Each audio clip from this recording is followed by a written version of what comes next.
Sungai, bekas sungai Kerto dari tanaman sawit. Terus kita buat 3 batang ke belakang. Sungai, dikarenakan sawit sudah Boleh jelaskan ni. apa?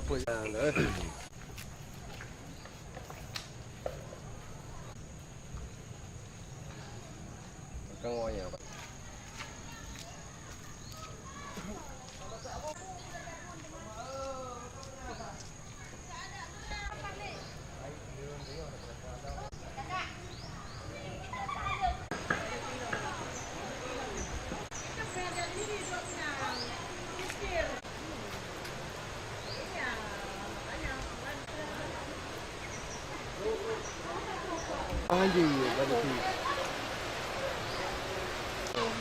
Itu yang bobol, Pak?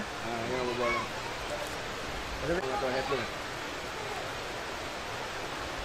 Hujung bagai.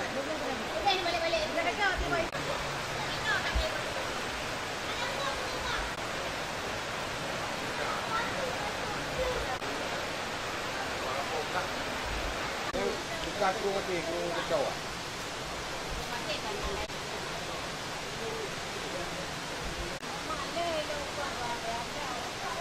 Ya, karena bekas sungai Kerto ini dulunya lebar, karena dia dah ditanami sawit, yang sebelah sana sudah dangkal. Jadi kalau ada air sungai meluap, jadi air sungainya semua ke Menas Sablang sehingga tanggulnya pecah, karena yang sebelah sana itu sudah dangkal.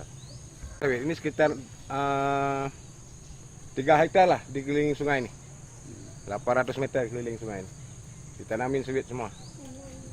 Pengadilan, masyarakat saya dihukum 1 tahun 8 bulan. Gara-gara protes sawit ini? Gara-gara protes sawit ini di sungai. Karena dia seorang pengusaha, jadi bisa seenaknya mengerampas. Ini kan masih punya negara, masih hak desa. Jadi apa urusannya tanam sawit ini? Imbasnya ke masyarakat kalau banjir kayak gini. Jebol tang. Ini adalah seorang pengusaha Luk Sukun, milik Haji Ibrahim Tiba. Berarti sudah diproses pengadilan, Pak? Sudah. Bahkan saya sudah dilaporkan ke pengadilan. Dia bilang saya cabut patok dia.